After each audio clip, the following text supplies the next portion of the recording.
Hello, everybody. I'm Will. That's Matt. Hi. We wanted to preface this. We're on YouTube, and this is going to be on Facebook too. This is the first remote that we've ever done, and I wasn't even a part of it. So the audio is a little You can understand everything, but it's a little and the picture is not so great. So forgive us for that because it's the first time we're doing this. Like our very first podcast was absolute dog shit, and I feel like they've been getting better and better. Yeah, so slowly been getting better. I also bought that camera like the day before, so I had no time to really figure it out. Yeah, there was, and I played with Will wasn't there. Yeah, I'm not the technical guy, so I played with it a little bit when you were here, and I figured some stuff out that we should have done. But good news is that we're going to be going back there to Matt and I to brew beer with Paulie, who Matt interviews during this little segment. So we'll try again. We're gonna have like a whole nother go at it, right? So absolutely.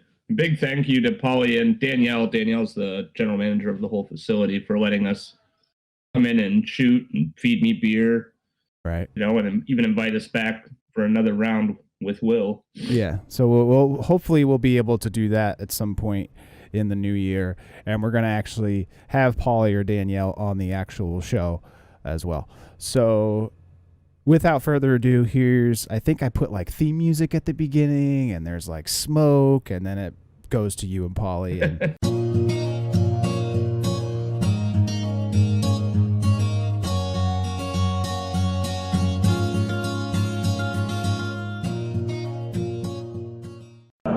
So today we're at the Maumee Bay Brewery in downtown Toledo, Ohio. This is our new friend Paulie. He's going to give us a tour of the whole place, and then we're going to sit down and talk about some beer and just have a good time.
Okay, so we're going to take some beers here. Let's just start. Pick the first one you want to try and tell me a little bit about it. And while we're doing this, I'll ask some other questions too. Okay, so I would say these are not necessarily in the order that I would drink them. I would start with number 3, Which is this one? which is Buckeye. Okay. So let's start with Buckeye. That's the OG, right? Yeah. This is the OG. We've been brewing Buckeye basically the entire 25 years we've been around, and this is our 25th year anniversary. Awesome. That's pretty cool. It is very cool. We reacquired the Buckeye brand from Miller. Okay, I've heard this story and we talked about it a little bit. Yeah, so after Buckeye stopped being made originally, the Miller Group wanted the recipe. Okay. They didn't care too much for the name itself, the brand. And ultimately we did reacquire that. Yeah, We bought it back. We reacquire it, we bought it back. So, They have made kind of a resurgence in Toledo. yep, In the last 15 years, it's gotten pretty big. yeah, With everything kind of going on down here. yeah. It's a good beer. Like, it's a Pilsner, lager. It's actually an ale. It is an ale? Okay. So it's a light ale. It's kind of a cream ale. It kind of defies style guidelines. Yeah.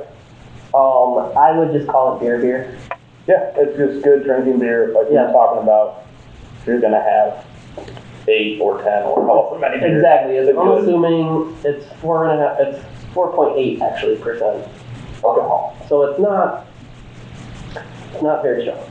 Right. It's pretty much in line with most mass beers that you can. Domestic, yeah. Yeah.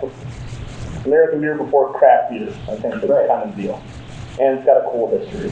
It has a very cool history. How much of this would you say you guys brew like a week?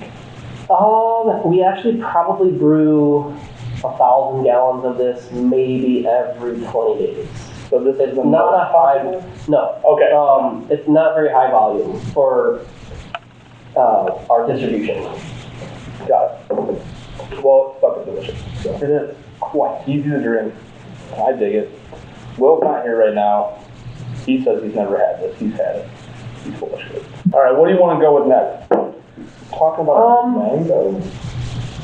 Let's do the mango next. So I guess one more shuffle. That's this one, right? The mango is, yes, the cloudy one that looks like there's pureed mango inside of it. Gotcha. It definitely is. Because there is. So there's real mango in here. There is. Or you said pureed mango? Well, it was chunks when I put it in. But Oh, that smells good. Is this an ale?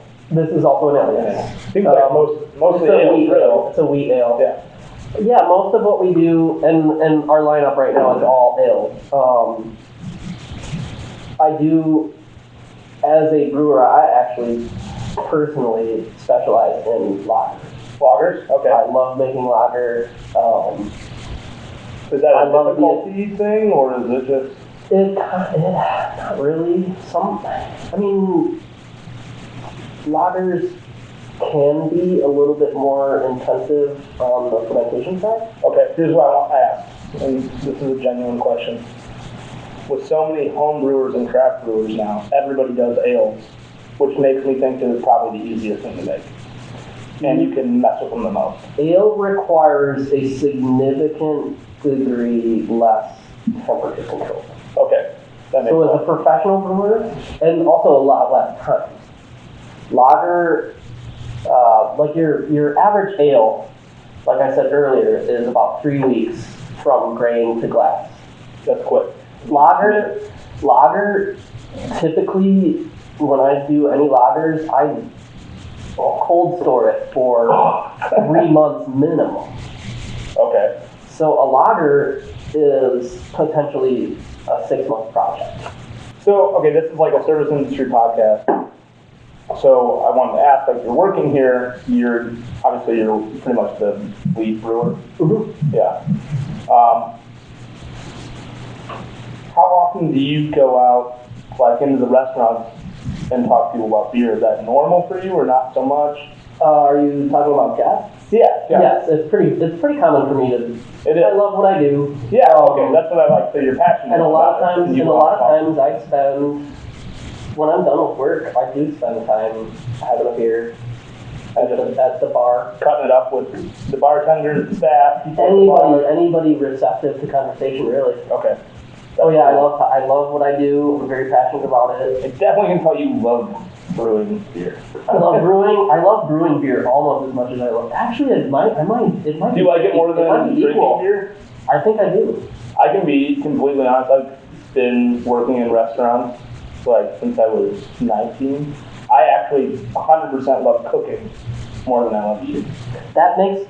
And That's not a just perfect. That's a perfect It makes analogy. so much sense. Parallel. Yeah, that you would like Is that doing this. right? I mean, I don't. The difference is you have to eat.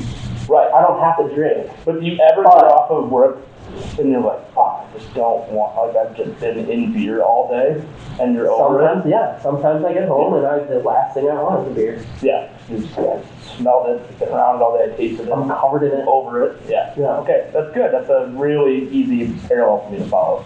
Because it's not even just in restaurants, like cooking for family. Sometimes I'll spend a whole day off cooking. Yesterday I made chili, and I actually made it with Total Eclipse. Nice. So it came out, it was amazing. I just made it too hot, too spicy.